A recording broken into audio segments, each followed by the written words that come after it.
So today we are going to talk about factoring. Yes, more factoring, but these factoring problems that we're going to look at today are going to contain special patterns. So we aren't using the AC grouping method that we have been working on for the last couple of weeks. Instead, these problems are going to have special patterns to them or something kind of special for us to look for. And then that'll show us the way to factor. We are going to skip the warm-up. Yay, no warm-up. And we're going to just go down to where it says difference of two squares patterns. There's a couple of questions here that we're going to answer first before we actually look at the difference of two squares pattern. And the first question says, what type of numbers are 4, 25, and 36? So if you think about 4, 25, 36, these are special numbers. And the reason they're special numbers is because they're all a certain type of number. They're what we call a perfect square.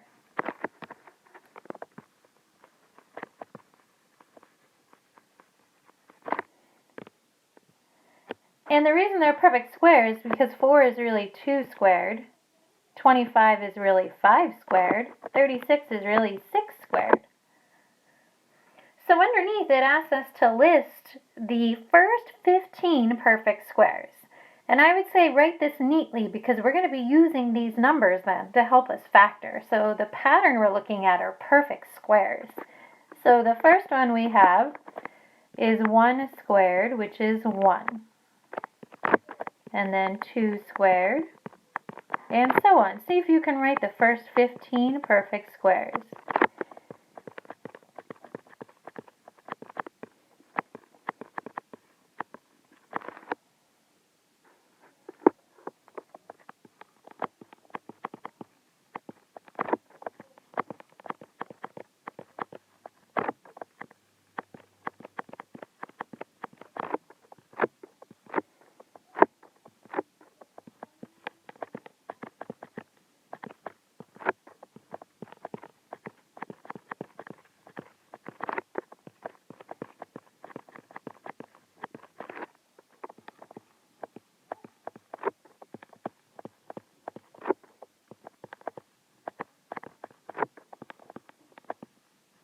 And I bet you are probably pretty good with these, maybe until you get to 10 or 11 squared.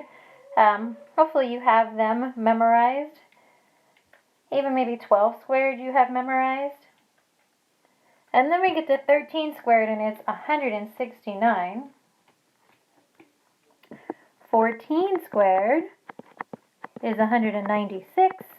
And then finally it asks for the first 15. 15 squared is 225. So all the numbers we work with today are going to be perfect squares. So we're going to be working with the numbers like 4 and 9, 16, 25, and so on. So those are the perfect square values, and those numbers are going to be in our problems today.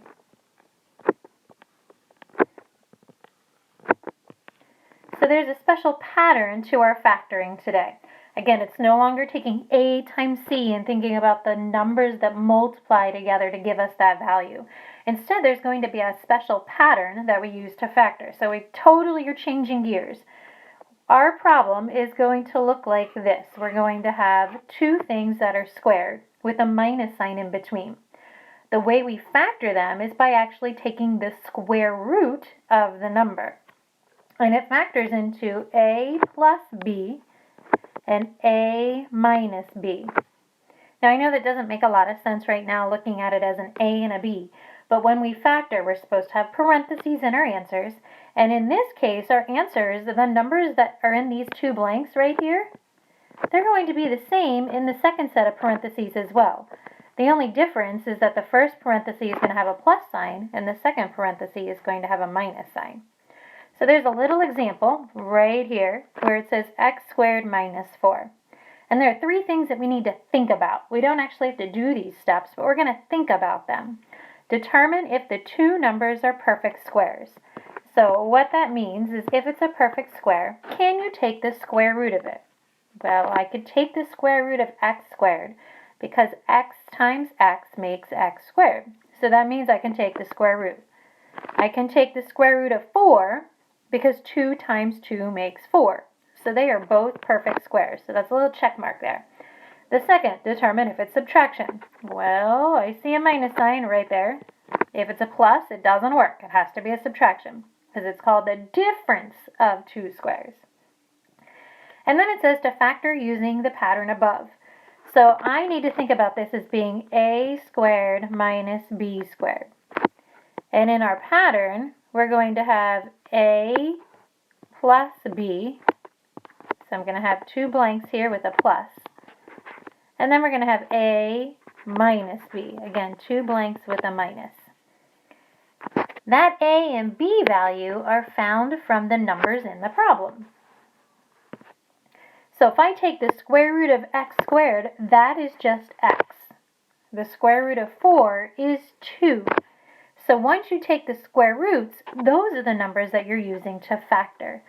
So this would factor as x plus 2 and x minus 2. And then that's it. So I could do a little check step and FOIL. So I'm going to just check it to show you why it works. So when I check using FOIL, x times x is x squared.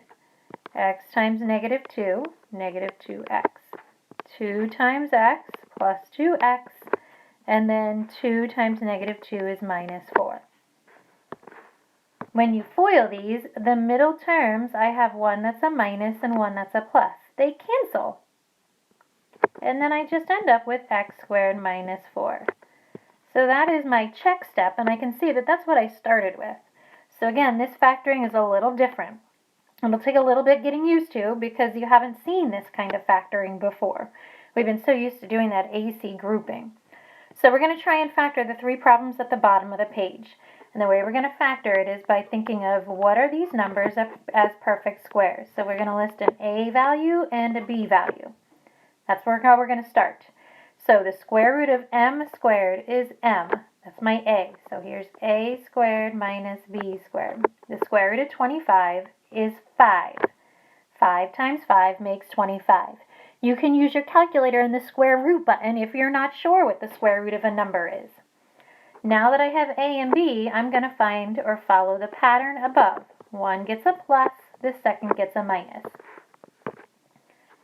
So we have a plus b. Well, that becomes m plus 5.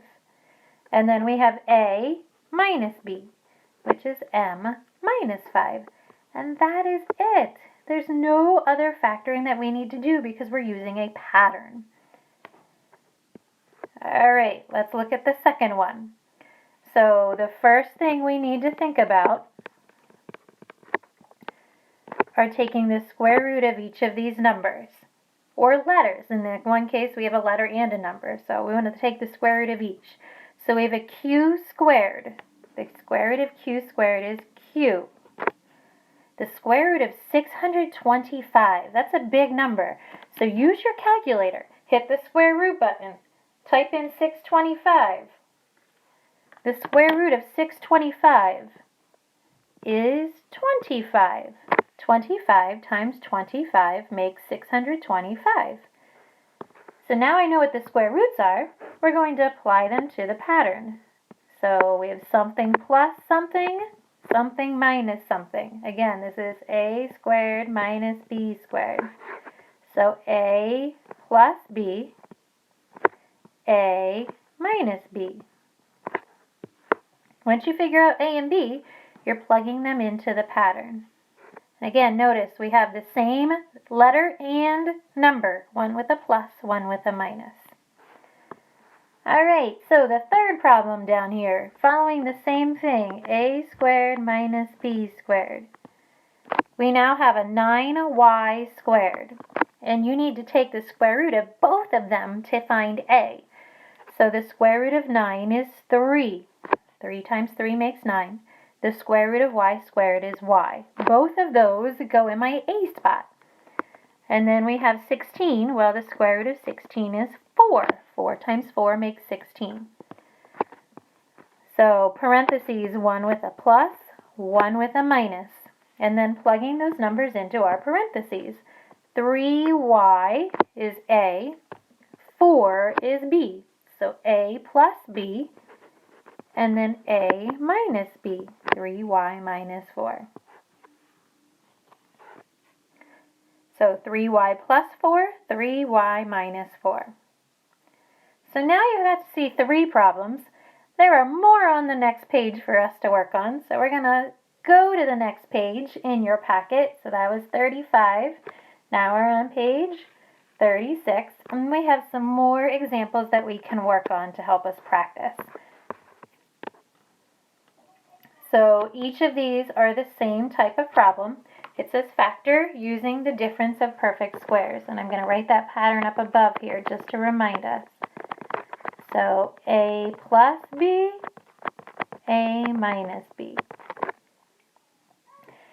First step, we need to take the square root of both of these values. So the square root of x squared is x. The square root of 16 is 4. Notice that that first letter is always just an x or a p or a y or an m or a q. So the square root of something squared is just the variable itself. And then we're placing them in the pattern. So plus and then a minus. We get x plus 4 and x minus 4. That's it. Pretty straightforward after you get the hang of it and kind of switching gears and thinking about this as being a different type of factoring. All right, next one, p squared minus 144. So the square root of p squared is p. The square root of 144. If you go and look at the previous page, if you wrote those factors neatly, I have 144 circled here, and it looks like 12 squared makes 144. So the square root of 144 is 12. If you're not sure, put it in your calculator. Again, now to factor it, something plus, something minus. So p plus 12, p minus 12. And then the last problem here, again taking the square root. We have a 4 and a y squared, so we need to take the square root of both of them. So the square root of 4 is 2, the square root of y squared is y. And then the square root of 81. What times what makes 81? Well, that's 9. So 2y minus plus 9, 2y minus 9. And again, that is my factored form. So there you got to see 6 examples. We're going to continue working on this pattern, except the next type of problem says to factor the GCF out first. So if you remember when we did the AC grouping, we did a whole bunch of problems without a GCF, and then we looked at a whole bunch of problems having a GCF. So these have something in common that we need to divide out first. So if you look, there's a 2r squared minus 18. So the first question, what's the GCF? Well, the GCF in this case is a 2. So we can divide by 2. 2 and 18 both have a 2 in common. So we're looking now at r squared minus 9. Now once you do that, you have to think that you are done with the first problem. We're not using it anymore. So we need to take the square root of the values in the parentheses after we divided by 2. So the square root of r squared is just r. The square root of 9 is 3. So when we factor this, we have r plus 3 and r minus 3. That little 2 that we took out, here's the little part that we don't want to forget. We've got to write it in front. I'm going to give myself a little more space here.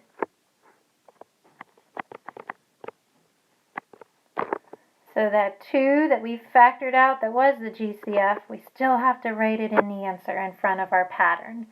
So 2r plus 3, r minus 3. All right, next one, GCF. We have a 3s squared minus 75. So what is 3 and 75? What are they both divisible by? This one's a little trickier. They're both divisible by 3. So we take out the 3, and we're left with s squared minus 75 divided by 3, 25. So again, done with the original problem.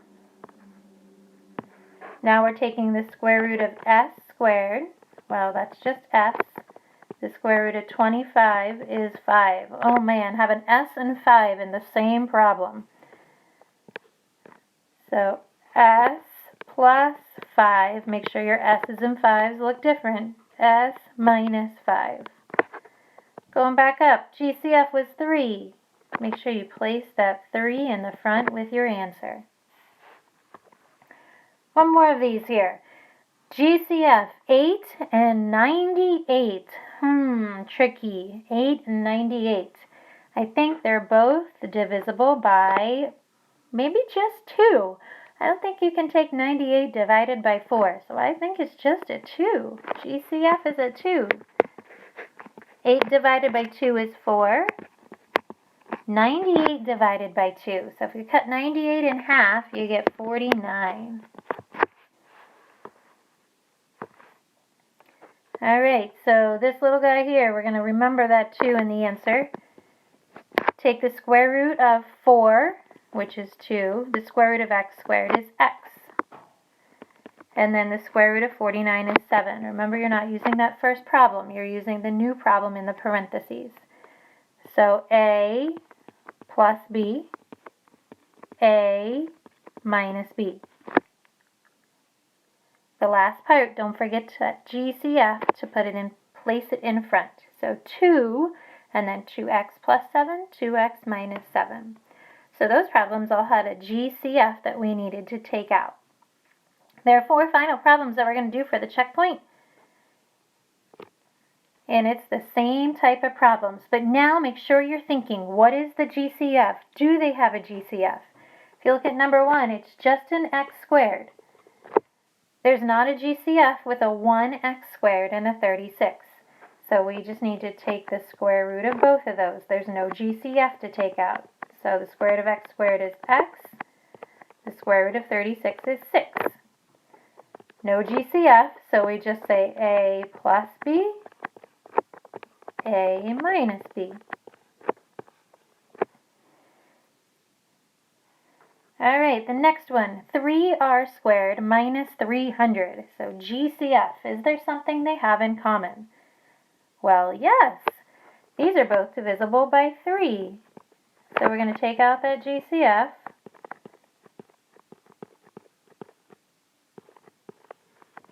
And 3r squared divided by 3 is just r squared. 300 divided by 3 is 100. Next step, take the square root. The square root of r squared is r. What's the square root of 100? What times what makes 100? Well, that's 10. So a plus b, a minus b. Now wait, before you move on, what needs to go in the front of the problem? The 3, that was the GCF. Alright, so number 3, 9 and 64, GCF, 9 and 64, 9, 3. 3 goes into 9, 64. I don't think 3 goes into 64, so we can't use that. I don't think there's anything else because 9 doesn't divide into it, so we're just going to take the square root of both of them. There's no GCF. The square root of 9 is 3. The square root of m squared is m. The next one, the square root of 64 is 8. So no GCF, we just take a plus b and a minus b. Alright, last one. Uh-oh, got a fraction to deal with. Think GCF, 1/4. Can you take 81 and 1/4? Do they have anything in common? Not a 2. Not a 4. So no GCF. Alright, this one's tricky. We need to take the square root of 1/4. What times what makes 1/4? Well, think of it. What times what makes 4? Well, 2 times 2 is 4. So that must mean if I have 1/4, 1/2 times 1/2 must make 1/4 if 2 times 2 is 4. The next one is 81. Again, ask yourself, what times what makes 81? Well, 9 times 9 is 81. So this factors as A plus B. Careful here, we got P's and 9's. And then A minus B. So 1/2 P plus 9, 1/2 P minus 9. So that's the notes for today. And you have your homework complete for today. If you watched this video and you answered the questions throughout the video, then you have no more homework today. Tomorrow, there will be another short video, but the short video is actually going to work through a couple of the homework problems with you. So tomorrow you'll have a worksheet to do.